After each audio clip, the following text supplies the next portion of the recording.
essa pica aí, a culpa é dele. Ele que tem que segurar essa pica aí nas costas. Porque a gente que foi lá, a gente fez o nosso.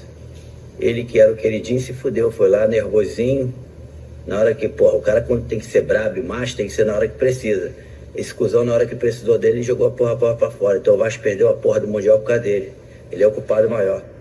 Fala galera vascaína, como eu já coloquei no começo do vídeo, já quero saber sua opinião, o que você acha aí, né, do Romário que detonou o Edmundo, né, durante essa semana, repercutiu aí, né, o torcedor vascaíno nas redes sociais, Romário que detonou o Edmundo, e agora o Edmundo causa polêmica com a torcida, depois de divulgar ali a folha salarial do Vasco, né, tá de brincadeira, né, Edmundo, tá de sacanagem com a cara do torcedor do Vasco, né. O Vasco aí nessa reta final de Campeonato Brasileiro, o cara vai lá, divulga aí que o Medel recebe mais de 1.300.000. Ninguém tá entendendo nada, o Edmundo tá, né, vazando essas informações aí, né, e o torcedor ficou bastante revoltado. Galera, antes de eu trazer aqui as principais notícias do Vasco, vamos atualizar a tabela aqui nesse vídeo, trazer algumas informações do Vascão contra o Cação Moral, para se inscrever aqui no canal, você que não é inscrito, tá passando pela primeira vez. Bora lá dar aquela força pro meu humilde trabalho continuar crescendo aqui no YouTube. É só você apertar esse botão aí escrito inscreva-se,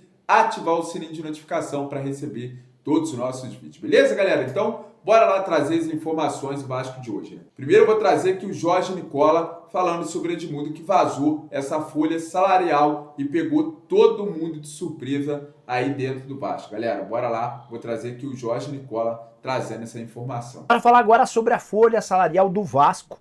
Edmundo, que esteve muito perto do Pedrinho nessa campanha, que garantiu ao Pedrinho a eleição como presidente, contou num vídeo nas últimas horas, aqui no Mundo Ed, no canal dele no YouTube, que a folha salarial do Vasco chega a bater 24 milhões de reais. É importante contar que essa conta do Edmundo prevê impostos, tá? A folha salarial, incluindo salários e direitos de imagem, gira na casa dos 18 milhões de reais. Com as tributações, chega a bater 23 milhões, quase 24 milhões de reais. Confesso que tomei um grande susto quando soube desse número. Fui checar e, de fato, a informação do Edmundo faz muito sentido. Preocupada e pressionada com o rebaixamento, a 777 decidiu abrir os cofres e, com reforços na metade do ano, fez a folha ser elevada de forma bastante grande. O Edmundo chega a falar que a folha do Vasco é a quarta maior do país. A principal delas, o do Flamengo, acima de 35 milhões de reais. A segunda do Palmeiras, acima de 25 milhões de reais. A terceira do Corinthians, acima de 22 milhões de reais. Todos esses valores sem pagamento de impostos, tá? O Vasco hoje se encontra numa quarta colocação com um empate técnico com o Botafogo. Um pouquinho abaixo aparece Inter, Grêmio, São Paulo, um pouquinho mais abaixo também o Atlético Mineiro. Esses são os clubes que mais gastam no futebol brasileiro, mas o que chama a atenção é ver o Vasco gastando 18 milhões de reais, nível de times que brigam pelo título, e o Vasco lutando contra o rebaixamento. Também de acordo com o Edmundo, Gary Medel, zagueiro da seleção chilena, custa ao Vasco 1.300.000 reais por mês. Esse número, infelizmente, não consegui conferir. E também, só para completar, o Edmundo assegura que os planos da 777 estão todos congelados, aguardando. Se o Vasco se mantiver na primeira divisão, o planejamento é um. Se o Vasco for para a segunda, o planejamento é completamente diferente. Vários dos atletas do atual elenco deixarão. Como vocês viram, galera, estão vendo aqui agora, é altíssima e gigantesca, quarta maior folha salarial do Brasil, e o Vasco lutando lá na parte de baixo da tabela, né? Que mostra a incompetência dessa gestão, né? Porque colocaram pessoas como Paulo Brax, que provavelmente vai permanecer no Vasco, já deixou bem claro aí a 777, né? Que está gostando do trabalho do Paulo Brax, que deve permanecer para a temporada de 2024, então já deixa o torcedor vascaíno revoltado, e também revoltado com o Edmundo, que soltou aí, né, essa folha salarial do Vasco, logo agora, né, que o Vasco está aí lutando, desesperado para não cair. O que o Edmundo quer com isso, né? Muitos torcedores ali comentando que é para o Pedrinho não dar nenhum cargo pro Edmundo aí, né, dentro do Vasco. Quero saber a opinião da galera aqui no vídeo, o que vocês acharam aí do Edmundo vazando essas informações. Para mim, patético o Edmundo tá fazendo, né? Brincadeira, como o Romário disse lá, né? O Edmundo perdeu um pênalti aí, né? Que era pro Vasco ter conseguido o Mundial em cima do Corinthians. Então, muita coisa aí em relação ao Edmundo, e agora ele resolveu, né, aparecer falando que ia buscar Richarlison, vazando informação do Vasco, então tá bem complicado. E muitos torcedores do Vasco revoltados com o Edmundo nas redes sociais. Eu quero saber sua opinião nos comentários do vídeo. O que você achou aí do Edmundo vazar essa informação? Beleza, galera? Agora eu vou trazer aqui rapidamente, né, os donos da bola, o Lucas Pedrosa, falando aí do Vasco em relação a essa final que o Vasco tem contra o Cruzeiro. A gente vai acompanhar aqui o SBT Esportes, o link está aqui na descrição. E o torcedor vascaíno vai deixar seu like. Bora lá ver o que o Lucas Pedrosa falou em relação a essa final que o Vasco tem contra o Cruzeiro lá no Mineirão, galera. Bora lá ver. Explicar melhor, a galera vai ter uma ilustração melhor. Então, eu acho que o Vasco vencendo o Cruzeiro, o Vasco já começa a pensar só na briga pela Sul-Americana. Vai a 43, afunda mais o Cruzeiro e abre 5 do Bahia, que enfrenta o Corinthians fora de casa. Então, assim, o jogo contra o Cruzeiro é a final? É a final, pro Vasco é. A final do quê? Vamos decidir se a gente vai brigar pela Sul-Americana ou se a gente vai continuar até o final do Divisor de águas. Cair. O empate, por exemplo, não é tão ruim. Porque tanto o Cruzeiro quanto o Vasco vão a 41 e abrem 3 do Bahia, que enfrenta o Corinthians fora de casa. Então, assim, o importante é vencer. Só não pode perder. A verdade é essa. Ô, Pedrosa, e pra esse jogo tá tudo aí bacaninha? Tudo ok. Lembrando que o Medel voltou, tomou aquele cartão e ele já se representou ao Vasco da Gama. Na lateral direita não vai ter o Paulo Henrique, tá suspenso, né? Então o Vasco tem aí uma dúvida, tomar. Peguei um rancinho dele. De quem? Do Paulo Henrique. O que é que você tá rindo, menino? Você não pode levar pro coração as coisas, Fernando. Não pode. E aí tem uma dúvida se ele, nessa lateral direita aí, pode ser o Pumita, pode ser o Robson também. Você escolhe quem? Eu colocaria o Pumita pra jogar. Eu também escolheria ele. Até porque o Rossi, agora, provavelmente depois dessa data FIFA, ele vai estar 100%. E quando o Rossi jogou, o Pumita foi bem nas partidas em que ele atuou. Então acho que pode ser um setor aí importante pro Vasco da Gama.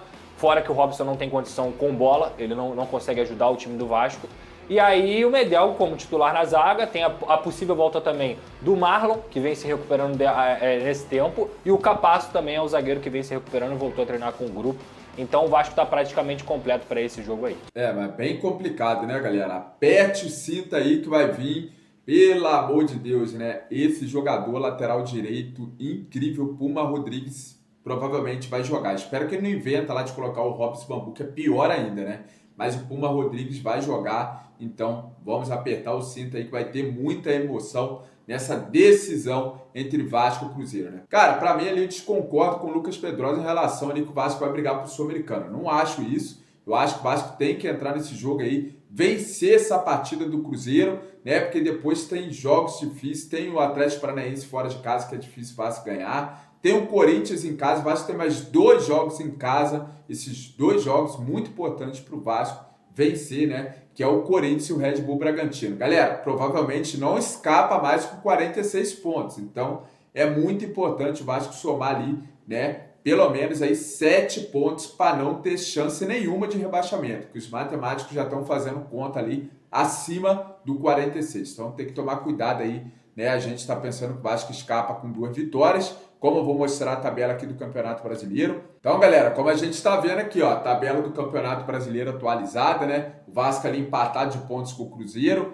né? Tem o Bahia também correndo por fora, com 2 pontos atrás do Vasco e Cruzeiro. Então, é muito complicado. Vamos ver ali quem o Bahia enfrenta na próxima rodada, galera. Vamos ver ali os próximos jogos aí do Bahia. O Bahia ali que enfrenta o Corinthians fora de casa. O Corinthians aí precisando muito da vitória também, né? Depois o Bahia tem um jogo em casa contra o São Paulo, fora contra o América de Minas, que vendeu caro essa derrota para o Vasco, e em casa contra o Atlético Mineiro. Muito complicado aí para o Bahia, né? Tomara que não vença um desses jogos aí, né? Nenhum desses jogos aí o Bahia tem que vencer, né, galera? Vamos ver os próximos jogos do Goiás, que é o adversário do Vasco também direto nessa briga, né? Eles que pegam o Cruzeiro, né? Também na próxima rodada. Então, o Vasco ganhando do Cruzeiro, o Cruzeiro perder para o Goiás, meu filho, acabou pro Cruzeiro, né? O Cruzeiro praticamente está rebaixado. Então, depois tem um Grêmio aí fora de casa, um jogo complicado. Fortaleza, né? Que não tá ganhando de ninguém, tá dando mole pra caramba aí Fortaleza.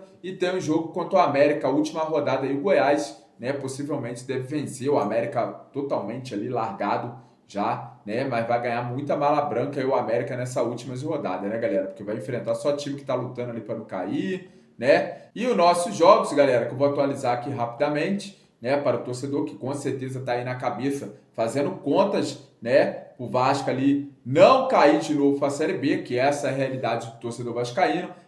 O Cruzeiro, né, nosso próximo adversário, quarta-feira às 7 horas. Depois aí tem o Atlético Paranaense no sábado, um jogo muito difícil. O Atlético Paranaense luta, né, contra o Atlético Paranaense, que luta ali pela vaga da Libertadores. Corinthians em casa, que o Vasco tem que vencer. O Vasco não vence o Corinthians aí há muitos anos. Grêmio fora de casa, e o Vasco tem na última rodada o Bragantino, que possivelmente vai estar lutando ou por vaga na Libertadores ou pelo título brasileiro. Então tá complicado para todo mundo, não tem jogo fácil para ninguém. A gente não pode aí, né, nem pensar o que vai acontecer, porque esse campeonato brasileiro tá super maluco e o Vasco precisa aí de praticamente 2 vitórias e um empate, né? Não é mais 46 pontos. Dizem ali os matemáticos, né, galera? Então, secador ligado, vamos secar aí os outros clubes que virou, infelizmente, o torcedor vascaíno passando aperto nas últimas rodadas do Campeonato Brasileiro. Valeu, galera, fique com Deus. Assim que eu tiver notícias atualizadas do Vasco, vou estar trazendo para você,